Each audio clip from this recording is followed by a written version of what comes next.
Bonjour, aujourd'hui je vais vous présenter au cours de cette vidéo le processus de documentation continue que nous avons mis en place pour nos API développés sous Quarkus. Pour mettre en place ce processus, nous avons utilisé tout d'abord OpenAPI qui permet de spécifier très rapidement les différents endpoints disponibles dans votre API. Redocli qui lui, à partir du fichier de spécification généré par OpenAPI, lui va générer la documentation HTML, des jolies documentations d'API. Enfin, cette documentation sera publiée sur les GitHub Pages grâce au nouveau workflow et GitHub Actions mis à disposition par GitHub.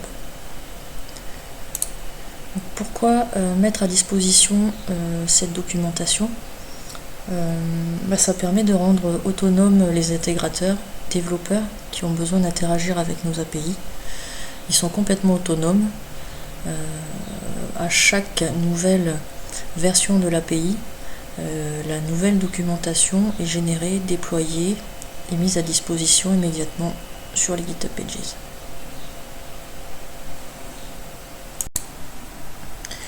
Alors je vais à présent vous expliquer brièvement comment ça a été mis en place.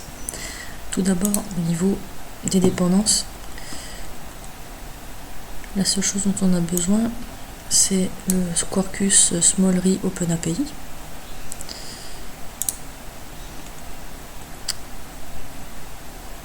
Au niveau de la configuration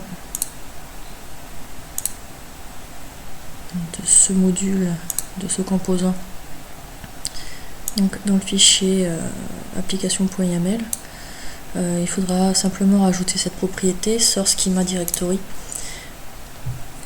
C'est le répertoire dans lequel sera produit le fichier de description de l'API.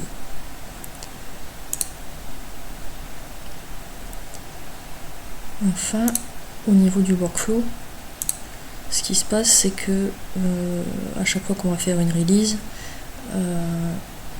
ce workflow pages.yaml va se lancer et va générer la documentation. Donc à savoir que ce workflow a été généré à la base par GitHub en passant par les settings. Il nous génère le squelette et à nous de le customiser.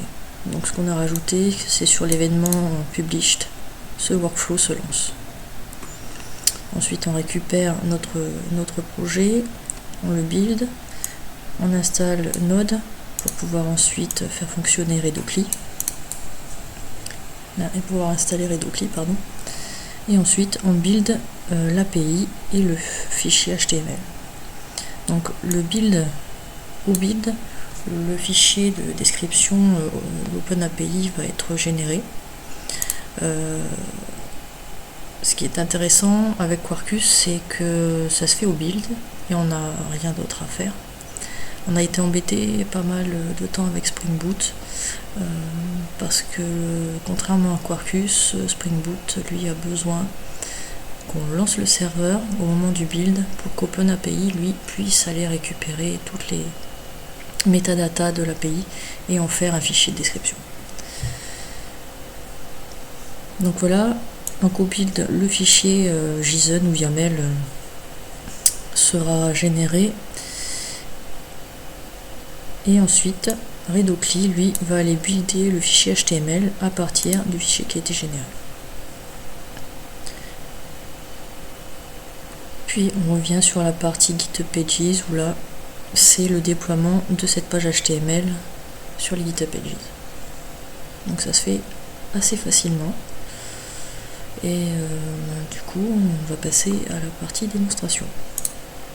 Donc comme je l'expliquais tout à l'heure, la génération de la documentation se fait après une release et les releases dans nos projets sont gérées par les commits sémantiques et sémantique release, c'est-à-dire que ne déclenche de release que les commits ayant un préfixe fixe, release.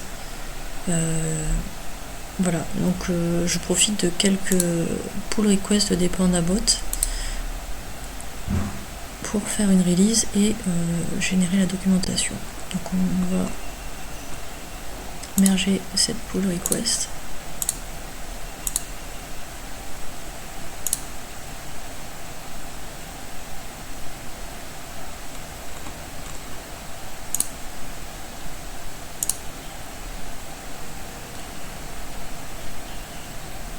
Donc voilà, le commit, la pull request a été mergé dans notre branche de développement qui s'appelle develop. Voilà. Et j'avais déjà préparé une pull request de notre branche develop vers la branche main. Donc cette modification va s'y ajouter. Notre CI se met en route et fait les vérifications de base, c'est-à-dire est-ce que ça build.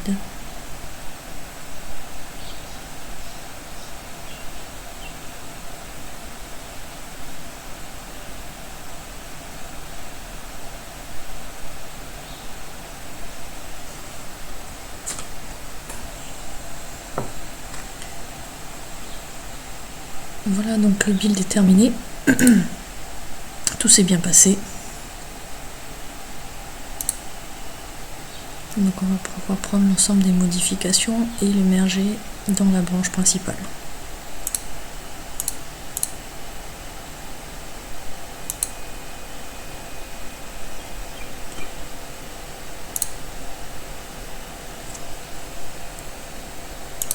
Donc là c'est le workflow, vous l'avez vu, test and release, qui va builder,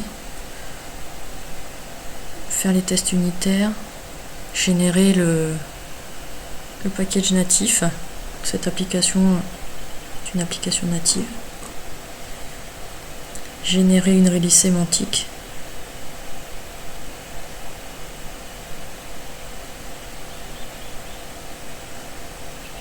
Pousser l'image Docker sur Docker Hub. Il se passe énormément de choses pendant ce processus de release.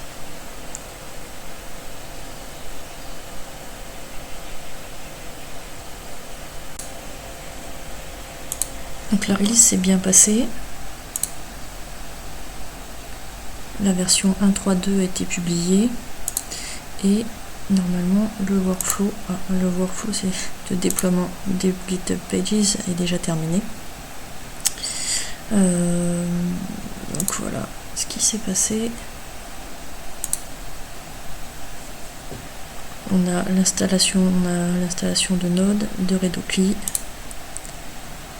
On a buildé la page HTML de documentation. Donc là on voit qu'OpenAPI a généré deux fichiers, le fichier JSON et le fichier YAML. Et ce log là correspond au log de Redocli qui dit que la page a bien été générée dans le répertoire docs index.html.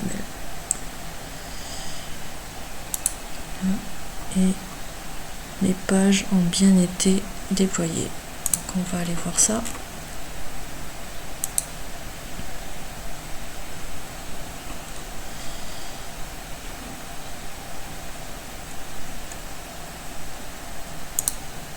Donc on a bien la version 1.3.2 de la documentation de l'API qui a été publiée. Donc voilà, comme je vous disais, une jolie documentation qui explique comment appeler les différents endpoints, les codes retour possibles, ce qui est attendu, des exemples de code sur comment appeler les endpoints. Voilà pour cette vidéo de démonstration. J'espère que cela vous aura plu et à bientôt.